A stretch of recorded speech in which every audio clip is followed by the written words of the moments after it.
Morning, everybody. It is Wednesday, hump day, the 14th, and got some little bit of stuff going on. We got rioting in Minnesota sparked off from another police shooting. Body cam video was released, and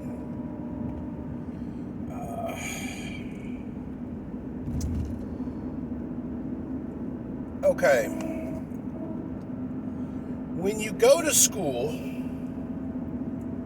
you practice whatever class you're taking. You practice the theories and the principles of whatever it is. If it's mathematics, you practice, sample questions and this, that, and the other. And, English, you practice, writing compositions till you are good at it. This practicing and everything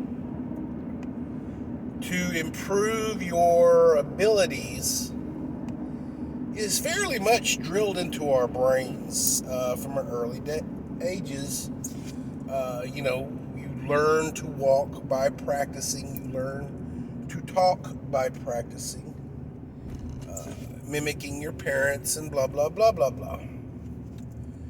So we are a species of repetitive learning. We learn by repeating principles until we are proficient at whatever it is we are learning. I'm a pool guy, so I'm constantly learning new technology being put out to the industry. Now, here's the deal. I can go to classes all day long, but until I go out into the field and am actually face to face with such technology, I cannot honestly tell you how well I would fix the unit, because the limited amount of time that I am exposed to it during the classes.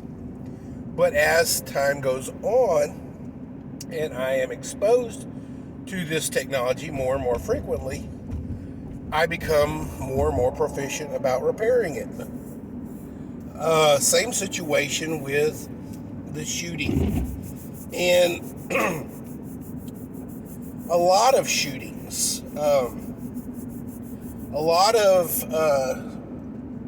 police precincts, some of their budget is actually training. They're not just taking these dollars and sinking them into somebody's pocket. You're not, when you are defunding the police, you're not necessarily defunding a cop. You're not taking money out of the cop's pockets. Yes, some of the payroll is affected, and they cut hours, they cut overtime, they make cuts. One of the things that they really have to cut is training. Unlike my industry, the pool industry, we have industry experts come in, and they are actually paid by their companies to teach their product. Police force have to pay for a trainer to come in because it is not a product learning. yes, the newest and latest and greatest taser may come in and show off their product and stuff like that. Or gun manufacturers may come in, or belts and holster companies may come in and show off their products and show you how they work and why they're better. But for a police officer, a sheriff's deputy, for a Texas state trooper, their continued learning in policies, procedures, how to disarm and stuff like that is a paid gig on the part of the instructor. They precincts adaptation of a specific type of subjugation. They're subduing a coked up perp. They want to teach their officers how to subdue that person safely on the part of the precinct and the officer and the actual perpetrator being subdued. Everybody wants to be able to go home at the end of everything. So, they pay an instructor to come in who's proficient at this technique, and they have him come in. So, as a result, the body cam footage showed the officer in question was repeatedly saying they were going to tase this person. Repeatedly, they said, "I'm going to tase you, I'm going to tase you, I'm going to tase you." But that officer, instead of drawing their taser, drew their sidearm. And unfortunately, shot the perpetrator.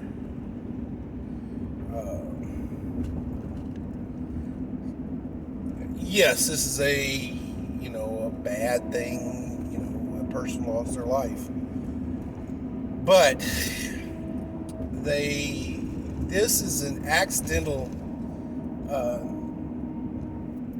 homicide. It's not. It is an accident, but it is an accident because most likely the officer had not trained with their duty belt enough to identify their taser through muscle memory instead of their sidearm. I don't know if the officer recently became permitted to carry the taser. I know officers have to go through a specific training to be able to carry the taser, but maybe that person was new to that weapon, the taser, and they hadn't had a chance to practice with it. Maybe that officer a few years back did her training with the taser and never thought about it again. A lot of gun people, I can only assume police officers being the same, practice dry fire. They draw from their belts, their holster. They, acquire a target and then they pull the trigger.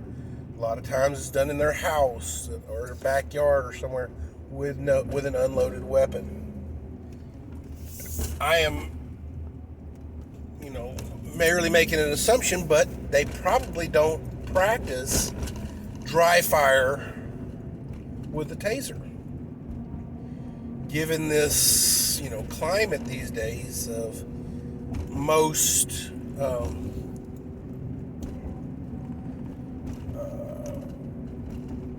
activists and, stuff like that would rather police officers tase a person than shoot them. So most likely, even though the sidearm would necessarily be their primary weapon, the taser being the secondary, you're almost going to have to think in terms that the taser be your primary pull and only pull the sidearm in the event that the taser either fails or fails to subdue it. In this geopolitical climate towards police officers. So we're left with this. If I'm not mistaken, Minnesota was one of the many states that actually did defund their police officers. Did the precinct in question have to cut their budget, cut out training, cut out this, that, and the other? And even if the officer attended trainings regularly, and there was trainings, even though there was, a defunding, 5-6 hours in a training class is not going to build muscle memory. Practicing at home, practicing, at a range, practice. Being a handgun instructor as I am, I'm afforded the opportunity to practice a lot more than probably the regular person. I go to the range fairly regularly. Don't get between me and a target with my handgun. I will put you in the ground. But that is the way you build skill. Repetition, practice. Yes, this was a tragedy, but unfortunately,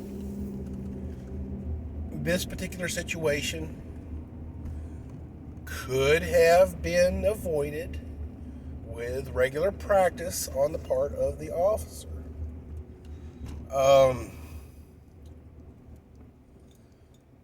But, personally, I have law enforcement in my family. And I can tell you absolutely honestly and without any hesitation, the police officers in my family do not practice at home. When they are home, the last thing they really want to do is mess with their duty belt and their weapons.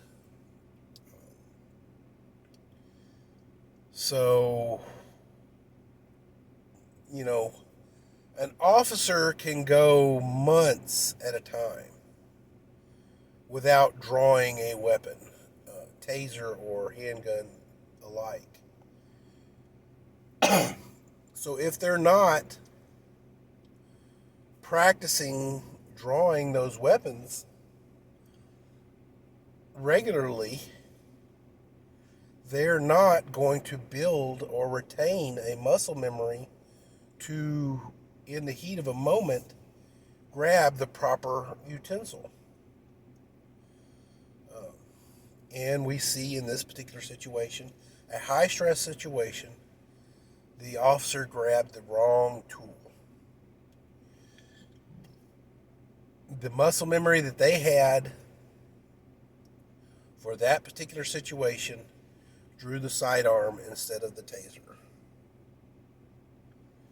So, as such, we now have that victim, or whatever you want to call him, that perpetrator, deceased.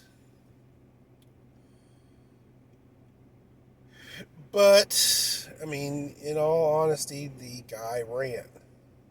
The guy resisted arrest. The guy fled. And he got into his vehicle, which, according to the report, the perpetrator had a warrant for their arrest, and the warrant was for fleeing and possession of a stolen weapon, a pistol.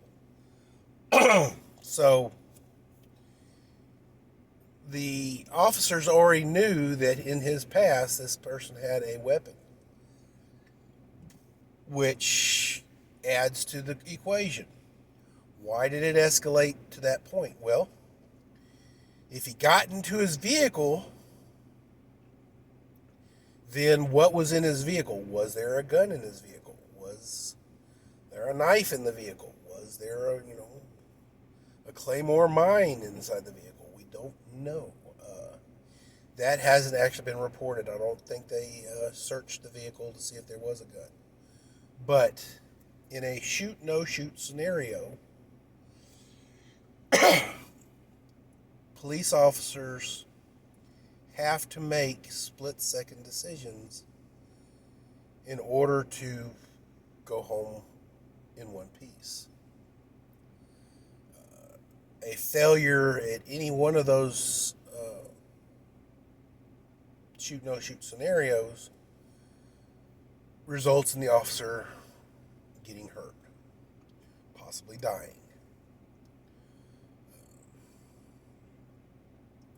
So, ultimately, every police officer wants to go home in one piece. That is the ultimate goal of most and every police officer, is to go home in one piece. That's why they train, is to build their skills so that they can go home in one piece. Now, if it comes out, which I'm sure an investigation will come out, that there was a loaded gun inside of the vehicle that the perpetrator was actually going for, I'm not 100% sure, how that would sway anything, but it could sway some stuff. Probably won't make the news because the news is being redacted. And the spin machine that is the news is spinning specific narratives and not preaching the truth.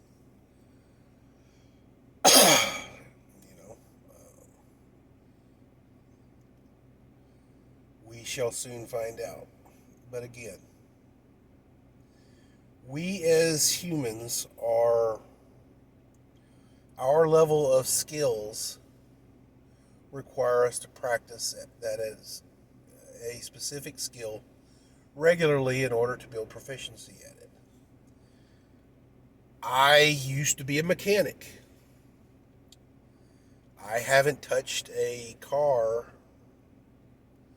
to do a repair in years. Therefore, I'm going to question my ability to make a repair.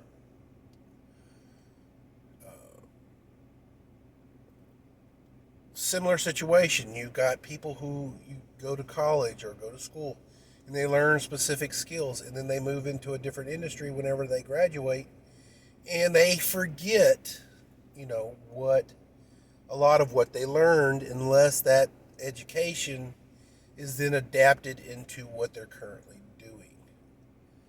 We only retain and build upon that which we actually practice on a regular basis.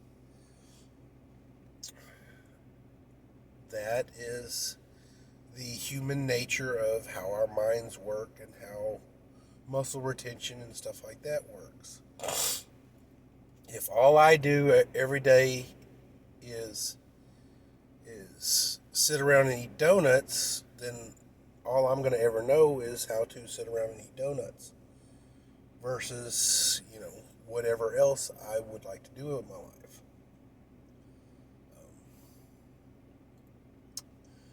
Well, we're on 20-minute mark, so let's go ahead and wrap this up with a nice little bow. Defunding the police does not defund a police officer. You are limiting the training of that police force, which, considering everything else like that, maybe that is the ultimate goal, to redact or rescind training or limit training or learning experience, continuing education in the police force, to the point where the police force is inadequate. We are releasing criminals into the population at a record number. The revolving door that is our justice system is just speeding up. Why? They want criminals in the streets to cause chaos. They want to defund the police forces to cause police officers to be inadequate to meet the rising amount of criminals on the street.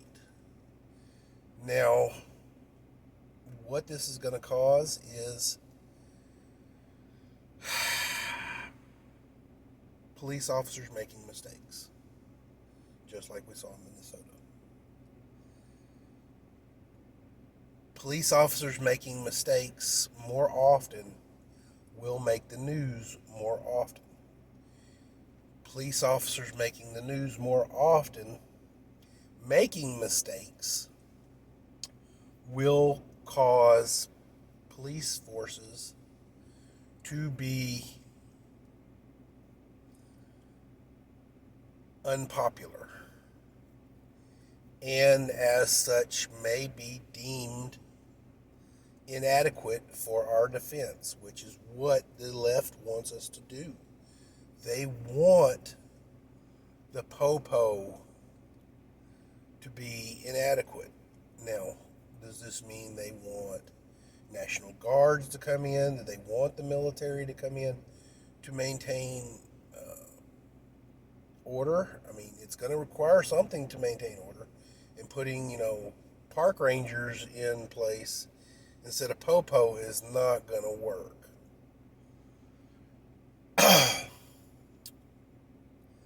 Maybe ultimately that is what they want, is martial law. We see in China there is no actual physical police force. The police force that is China is China's military. The military in China is that which actually polices their people. There's no individual city, state, or province that has its own police force. Perhaps that is the direction that they want us to go in on a federal level. We all know the federal government really wants to, be the nanny state. Perhaps ultimately that is what they want to happen. They want city, state, and local governments to be beholden to a federal nanny instead of the other way around, where the federal government is not the end-all be-all. The federal government is supposed to be the protector of the country, not the regulatory entity that is omnipotent towards the state and the locals. The state and the local, according to the Constitution, have more authority over persons or the citizenry than the federal government. This is a hell of a rabbit hole, and we're at 25 minutes, guys. So, in conclusion, watch what's going on in the news. Watch the directions that the people are going, or the people in charge. Stay away from the news and carry a gun. Stay frosty.